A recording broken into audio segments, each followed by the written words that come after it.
National Geographic.co.id, nenek moyang kita menemukan api sejak ratusan ribu tahun silam. Meski begitu, kita tetap saja merasa terpesona oleh nyala api unggun yang menari-nari.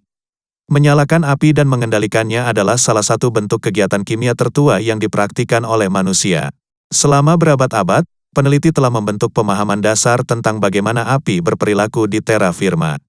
Dalam pencarian tak berujung, para peneliti mencoba melampaui keterbatasan.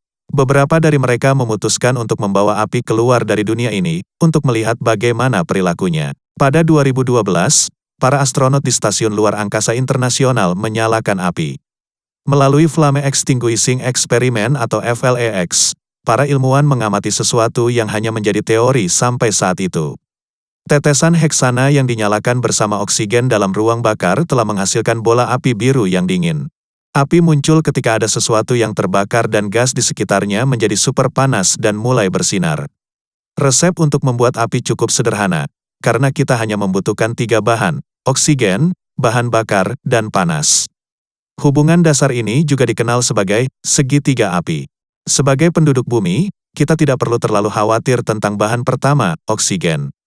Setiap saat, planet kita menampung sekitar 1.200.000 miliar metrik ton gas oksigen.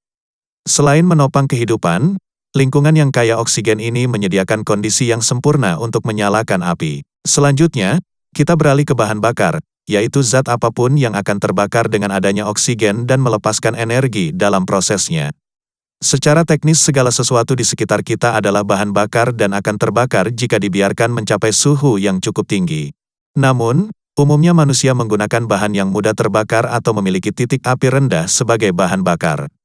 Contohnya, batu bara, minyak bumi, atau heksana.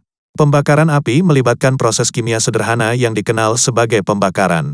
Selama proses ini, bahan bakar bergabung dengan oksigen untuk menjalani beberapa reaksi kimia yang memancarkan energi dalam bentuk cahaya dan panas. Namun, bahan bakar hanya dapat bereaksi dengan oksigen ketika berada di atas suhu penyalaannya.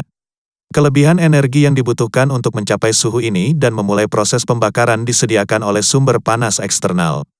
Misalnya, sumber panas untuk menyalakan kompor adalah percikan listrik, sedangkan untuk batang korek api, itu adalah gesekan kepala korek api terhadap panel bertekstur kotak korek api. Api dingin mengikuti kimia yang sama persis, di mana hidrokarbon yang digunakan sebagai bahan bakar mulai terbakar ketika dinyalakan dengan adanya oksigen. Namun, nyala api ini tidak bisa membekukan sesuatu.